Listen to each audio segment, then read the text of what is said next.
Welcome to Off the Post. I'm Russ. Nope, What? off the post. Welcome to the game. I'm Russ Cohen. We've got Nikco Riesgo. Nico, how are you? Russ Cohen, my man. And Mike Augello, how are you? Hi. So let's talk a little baseball. It's been a minute. I did an article today on Full Press. I wanted to start off with this because I the article is it's on Full Press MLB, and it discusses how a lot of teams that have gone in for big salaries on players out of their prime uh, so far are getting really hurt. And just the latest example would be Max Scherzer missing his start tonight, back spasms. The Mets have had him and Verlander on the IL at times. That's $80 million, and neither have gotten off to good starts. The Yankees at times have had Judge and Stanton on the DL, which is like Yeah, $60 million.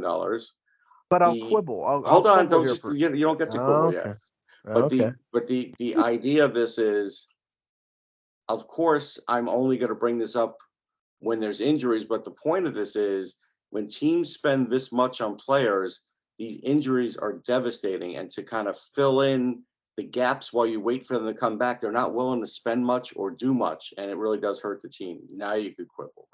Okay. Well, there's a difference here. I mean, basically, Scherzer and Verlander are combined 78 years old, and in baseball parlance, they're senior citizens. The Yankees, Judge is 31. Stanton, I think, is 30. Montas and Rodon and Severino, I think, all are under the age of 30. It's injuries, not age. Now, age is a contributing factor, obviously. And the older that you are, the more likely you are to have, things that are going on with Verlander and Scherzer. But I think Well, all right the players now, you named, though, are outside their prime. That was the main point of it, though. They're all outside their prime. well, what is the prime in Major League Baseball? I would say that probably at 32, 33 years old is out of your prime. Yeah. Well, I would say 30 once you hit 30 these days, but we'll let Nico answer that. Yeah, go ahead. I would say 56 because I would still be playing Oh, today. All right, Jesus. probably out of your prime. Okay. Yeah. And you'd still steal We've had bases at we've 56, had some right? we've had some examples of Julio Franco playing till the 50s. Some hitters can still hit, and especially with the DH now, there's going to be an extended age factor there because But hitters are that's going not to their be. prime. We're talking about prime age. Yeah, we're not talking Mini Minoso and Well, and experience too is part of prime too. I mean, look at Barry Bonds. He got better actually as he got more he got Oh, experience. yeah, stop. please. He got better with better chemistry. Come on. Yeah. I No, but mean, Nico, were you better when you were 20 to 25 or 28 to 32? I would say 24 to 28. Okay. And that's what prime age is. That's right. That's pretty much what I would say is the target. And it took a minute to get there, but that's my basic point of this. So the lower payroll teams right now are the ones doing better. And actually, the only team that's bucking it so far are the Dodgers. The Diamondbacks are in second place. Tampa's the best play team in baseball. The Pirates are ripping it up. Right now, if it goes another month, I'm going to say it's a trend. I'm not going to just say it's, yeah, but okay, happenstance. again, the Dodgers right now, their rotation is healthy. Gonsolin, May coming off a Tommy John injury from last year, Urias, Kershaw, all their rotation is healthy, and Mookie Betts, who's one of the highest paid players in Major League Baseball, he's healthy. To me, Well, it's tell me how the Diamondbacks are doing it then, Mike. We don't care about the Dodgers. We know the Dodgers are capable, but tell me about the Diamondbacks, who are like well, who have one of the lowest payrolls in baseball. I agree with your point to an extent when it comes to the Diamondbacks, comes to the Pirates, comes to the Orioles. These teams they're not paying their players a ton, and and younger players tend to be healthier players. But I do think that there are sort of exceptions to this sort of rule, and that like Mhm. you know, a team like the Yankees right now, who have just been, I think, decimated with injuries over the first 5 weeks of the season. You know, they're going to get everybody but Montas back at probably by the beginning of June. But what kind of hole are they digging themselves? I mean, basically Oh, they'll the never AL catch East is, Tampa. Yeah, yeah, that's the over. the AL East is over with. So now it's can you finish in the first wild card? So you know, one bad 5 week span, and that caused by injuries has really killed their season in terms of winning a division. Nico, any further thoughts? No, no. Let's move on to this collective bargaining agreement. Some big news today in baseball. Some great news for the players that I saw. I don't know what you guys think. Well, go ahead, talk about it. Well, I like the fact of the arbitration that if you sign before the arbitration is granted to you, if you're offered the arbitration, you're going to get some protection if somehow they decide to release you. That's something new in the agreement. As well as the money in the wild card game. I really like that money share. All right, the players are going to get like 60% of the total gate, which is phenomenal. I just think that's awesome, and a great plug for the union, for the players. Okay, so let's talk about what you were saying as far as player protection. You realize that before they started cutting the minor leagues and having a ton of players losing their jobs, baseball didn't want to offer any of these things. But all of a sudden, since they cut down on overhead, cut down on the amount of players that they have to actually pay, because now they're paying a little better, and all that, now all of a sudden the benefits are becoming better. But what about all those players that lost their dreams, Nico? That is sad. That's sad for the game. There's got to be other opportunities for the players, like the contraction of the minor leagues. I mean, where did all these players go? I mean, Right. there's got to be a someplace, and I would say there's got to be another league that they invest in, other than their minor league system. They put a lot of money into the Dominican Republic, and that money could be right here into some type of development league where these players play competitively. And it's not the major leagues, of course, but it's an offshoot league, a pro league, and they play in the winter time and they play summertime and they play year round. So it's basically MLB has year round baseball with all these talents and all these prospects and all these players, and it's games year round. And I see the game evolving into that someday. There's a desperate need. Yeah, that would be great. Mike, what's your But thought? well, the problem with that, and I don't disagree that that would be great, but that would be creating a whole new level of stratification that they just eliminated. So they don't want to do that. You know, No, no, no. they This is don't. going to be with the technology driven. So when you look at the MLB.TV app and the minor league game app, it's a whole new league. It's an independent league that they would control and own. And one stadium is all they need. There's no travel expenses. There's no nothing.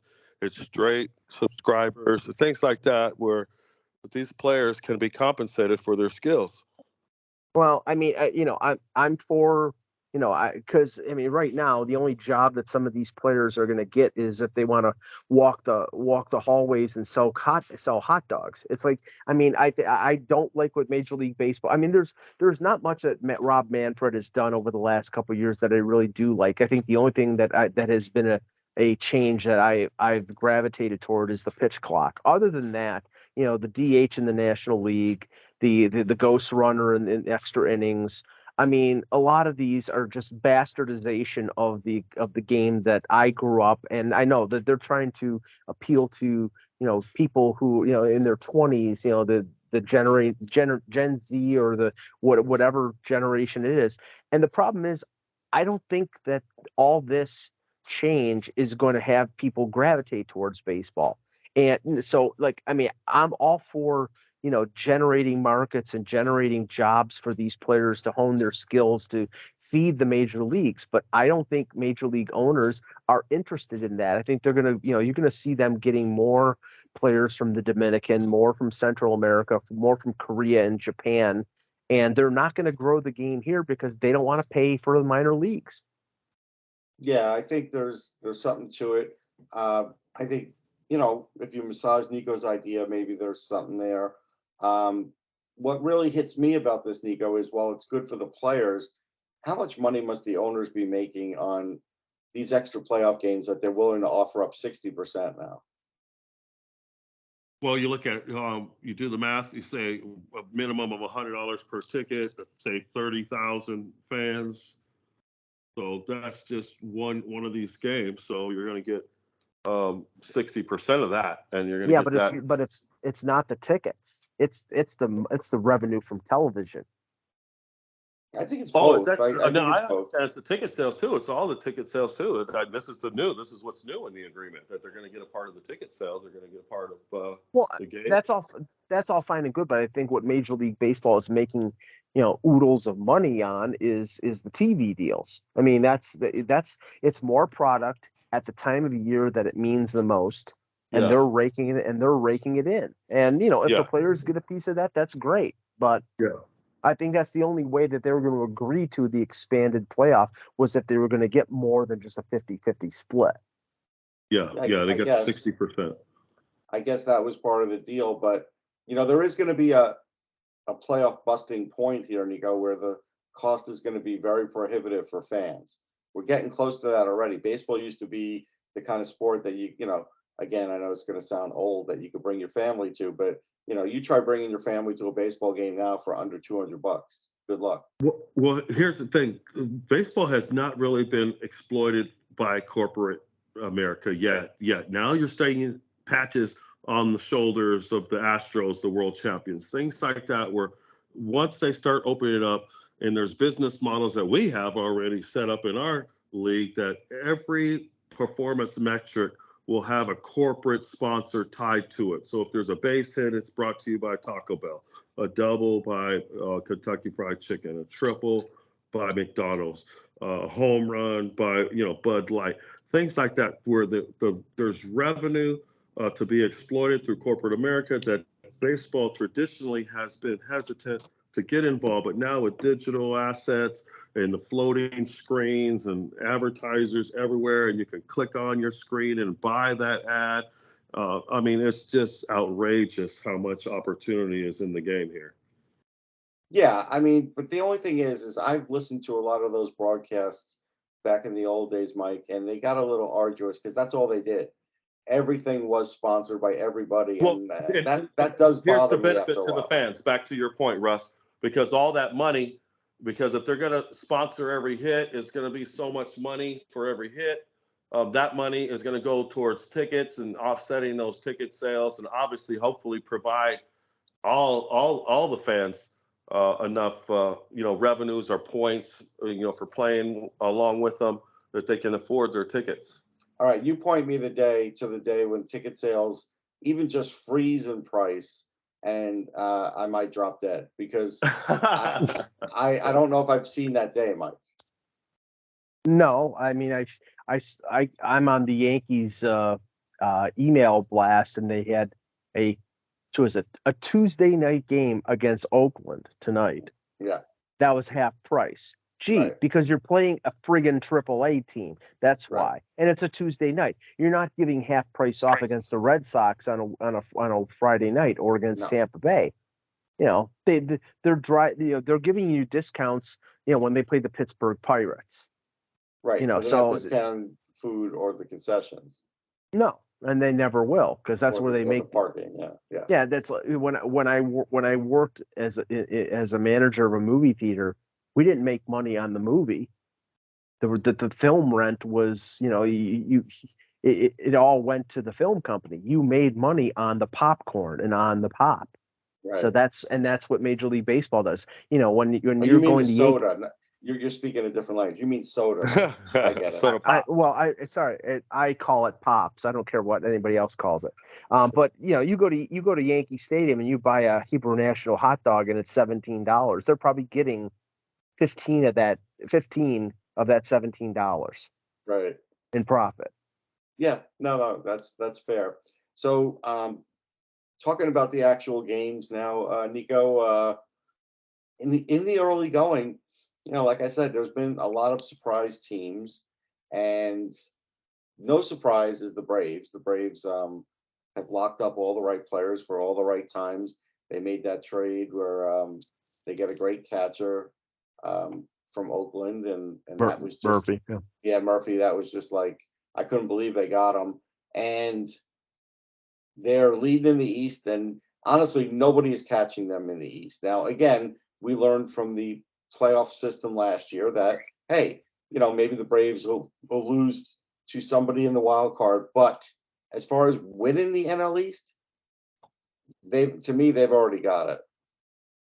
Absolutely, they've got it. And you look at the talent that they've got, the young talent they've got, and where did they get it? You got to give credit to one of my good friends there, Dana Brown, who just got the executive general management position there with the Astros, formerly there with the scouting director with the Braves, and responsible for a lot of this young talent that the Braves see now. The Spencer Strider, what a superstar he is. And then also this Bryce Elder guy that's come in out of nowhere.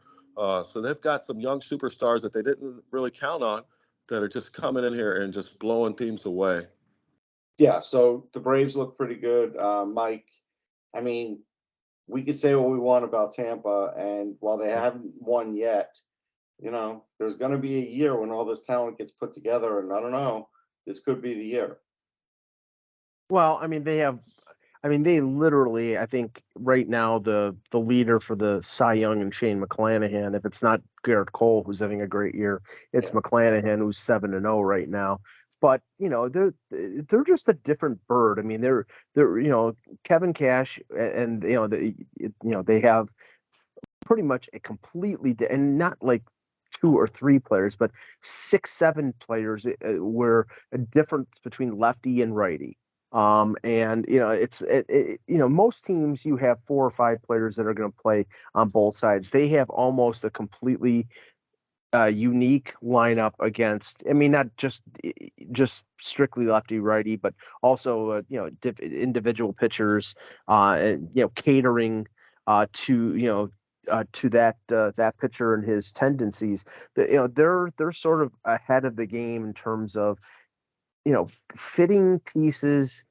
Like you look at their lineup, half of their lineup is hitting 210, but they're hitting 6, 7 home runs. It's like, I mean, they just piece together players, and it's like, other than Wander Franco, there really isn't a superstar non-pitcher in that lineup, but it just works for them. And I know that like Pine Bloom in Boston is trying to sort of mimic that, and other managers are trying to mimic that. Nobody seems to be able to do what Tampa Bay is doing. Well, yeah, and I think part of the reason is if you want to mimic that, you had to have like started this 8 years ago with great scouting and drafting and high drafting and all of that. All these other teams now that have spent a lot of money that decided we don't want to spend a lot of money, they're way behind in the scouting and development and signing of young talent or even international talent. Yeah, but it's talent recognition more than anything. And I mean, they pick up players off the scrap heap. They recognize players who's that? The Tampa Bay. Okay. Tampa. Yeah, they will pull in guys who have been discounted or discarded by other organizations, and they just plug them in, and it works. Whereas you got to give credit to their management and their development staff. Sure, okay, because when you look at Kevin Cash, what he has done, he should have been recognized as the manager of the year, over the last, I would say, 4 or 5 years there. He is just a phenomenal leader. He encourages these players with confidence. And then you look at the pitchers that come in. A perfect example is Zach Eflin. He just came in this year. He was a nobody with the Phillies, basically. Well, he wasn't a nobody. He was like their number 3 starter for a while, and he just kept falling in the rotation. Right. But he definitely not the dominant Zach Eflin he is this year with the development, the confidence, the pitching direction. And it seems like every pitcher that they develop comes in and excels. So they've got something, whether it's the spin ratio that they're adding to the ball, something that these pitchers come in and they produce right away. And obviously the hitters are just formulating magic, and they do a lot of research on their hitters. Like they just got the Luke Riley. A lot of the hitters that a lot of teams didn't really look at him, but he's a left-handed hitter. He makes good contact, and he's got some power. And Well, put him in the right opportunity, and he's been excelling there at Tampa. but no, I mean, it's not only talent recognition. Okay, they had a guy like Blake Snell who was, one of the top pitchers in baseball, and they got rid of him, and they decided not to sign him at a certain point. Austin Meadows had hit 20 some odd home runs and had a couple really good years with Tampa. They either let him go or traded him to Detroit.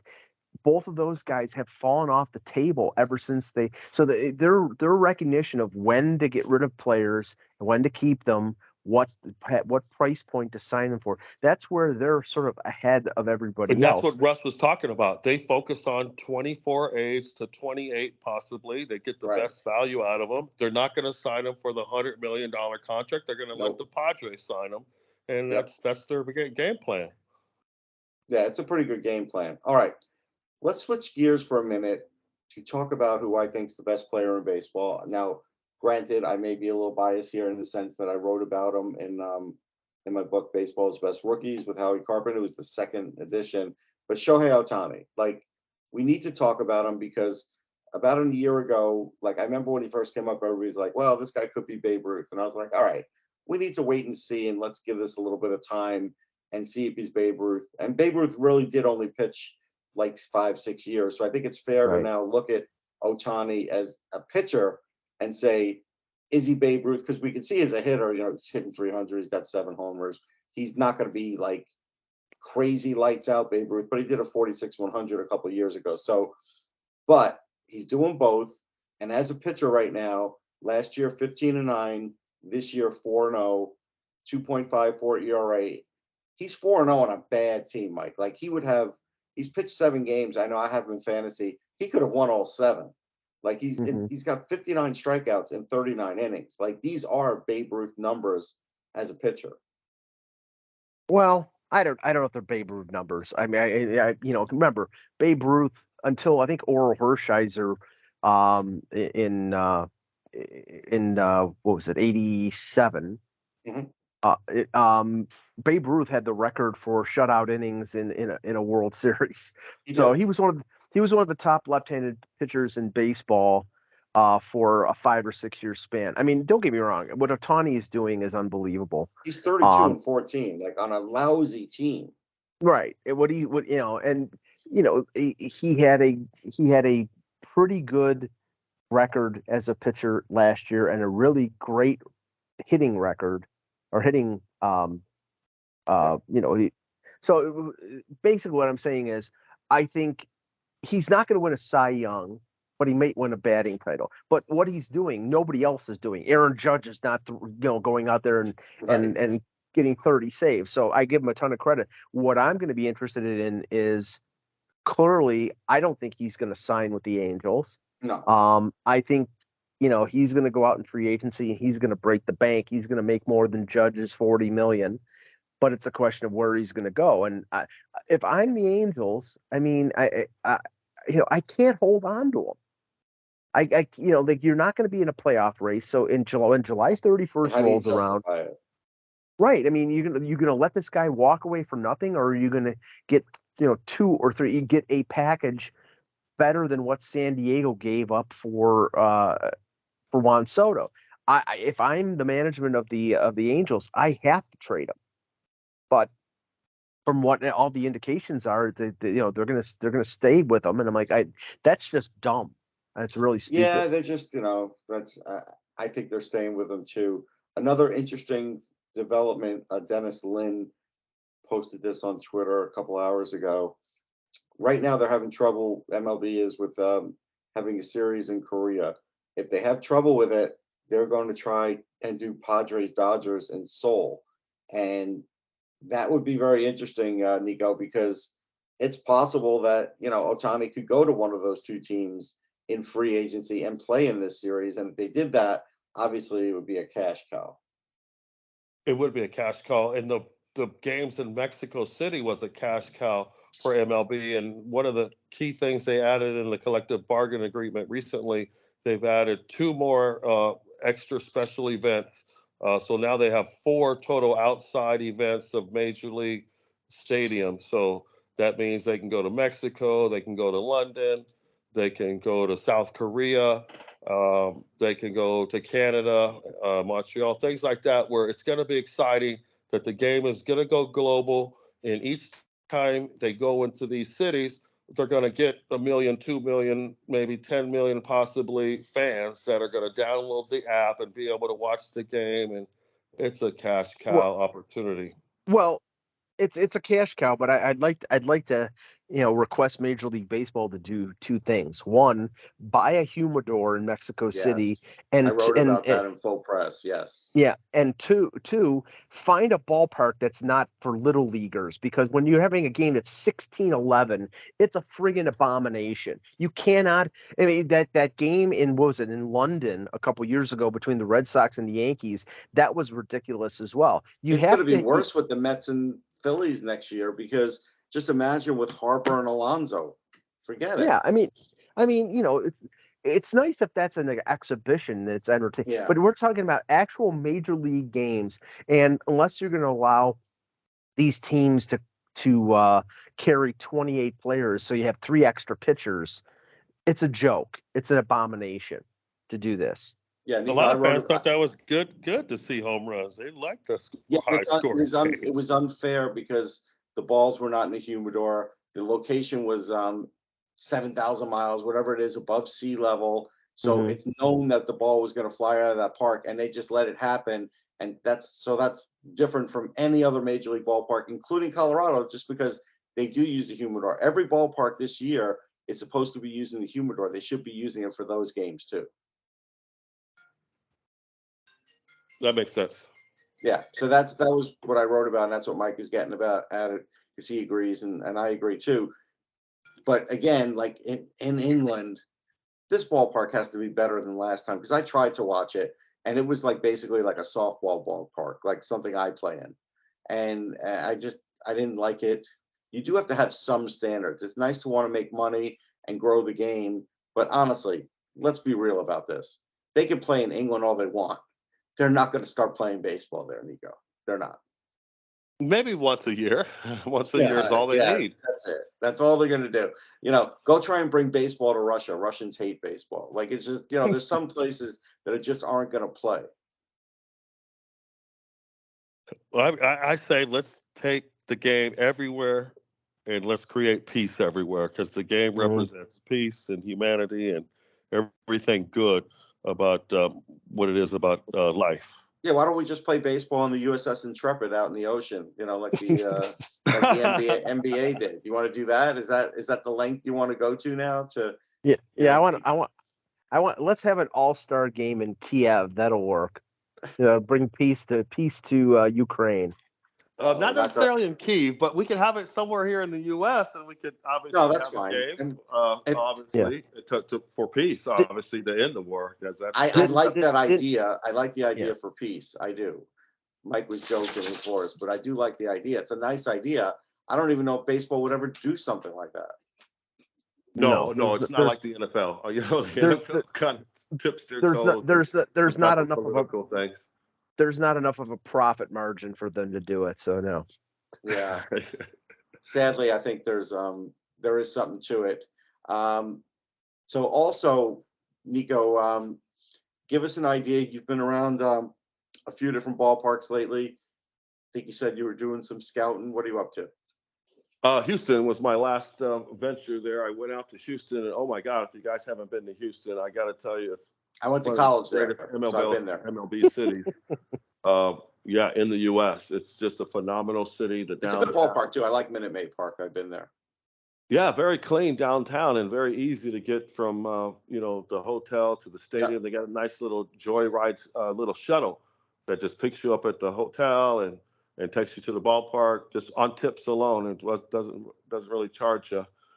And I thought that was really really nice hospitality and service, and Hmm. very clean and friendly, and very little homeless, which is really different than what I'm seeing here in LA. We're having an extreme problem here in LA, Well, compared to California. Oh, LA. Yeah. So Yeah. Houston there's almost zero homeless there in downtown Houston, and it Un- was un- Unfortunately, they have an organization that it will always have a reputation being cheaters. So, I mean, I like Houston as a city. I've been there once, and but and honestly, like the high point of my year when the Blue Jays were playing the Astros, when the Blue Jays were playing in Buffalo, I went to the first Astros game, and booed Jose Altuve till my throat was raw. Unfortunately, he hit a home run, but I honestly I cannot get over that organization and what they did and the how that sort of besmirched the game, and I don't think I ever will. It's interesting. So when I was in college there, they were pretty much, you know, mostly a losing organization. They did eventually start to rebound a little, play the Mets in the '86 playoffs. So things did get better. But I was down there when Ryan was with them, and they still, they struggled. They weren't great, and you could go in. It was a nice place. The Astrodome was nice. You felt differently about the team. Um, Now this ownership has brought winning to them. So with winning brought that other aspect with cheating.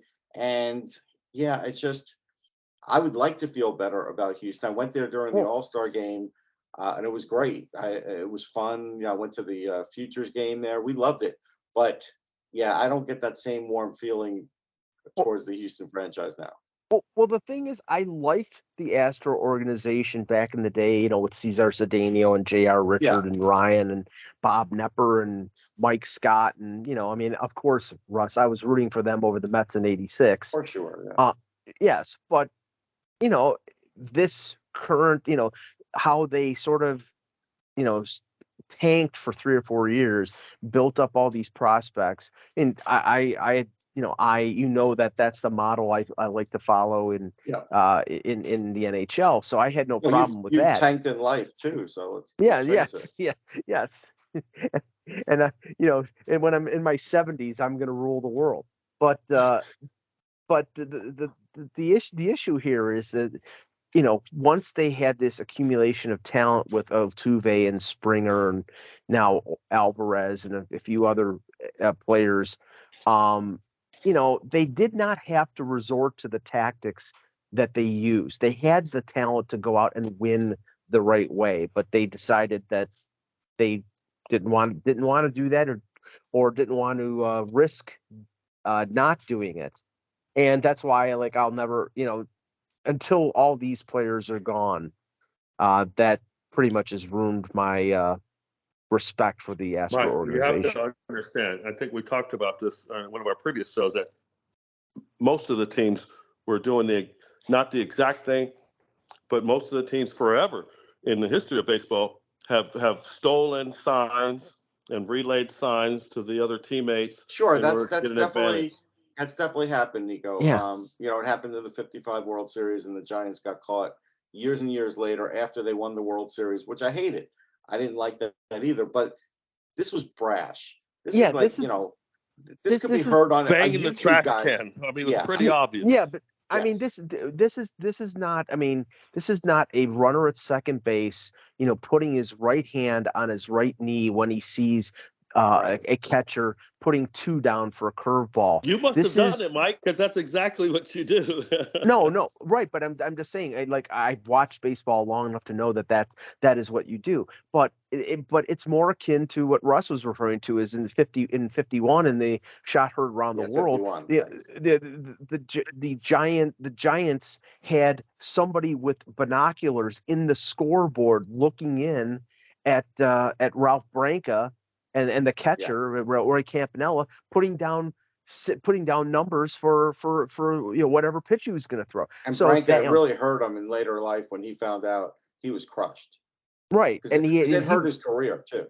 and That and game. he was And the funny thing was, Russ, he was friendly with Bobby Thompson because they were like know. touring around, and then he found out that that's what happened, and I don't think he ever talked to him again. At least I think No. there was a break in the friendship because Yeah. that ruined it. Really did ruin his life. He took a downturn but all I'm saying is that yes, there is sort of legal cheating in baseball or cheating that is accepted, but if you have an app on your phone. They told the Red Sox and the Yankees you can't use this app on your phone to do certain things. Right. Okay, that's the thing. The Astros went above and beyond. I mean, I don't know if they had a Yes. buzzer or whatever, and that's the thing. They That's pushed the edge of alleged. the envelope. We don't know about that. Right, we don't know for sure, but based on what they did in 2017, I can believe it. Yeah, and that's it. That's it for the game. We'll catch everybody next time. My man.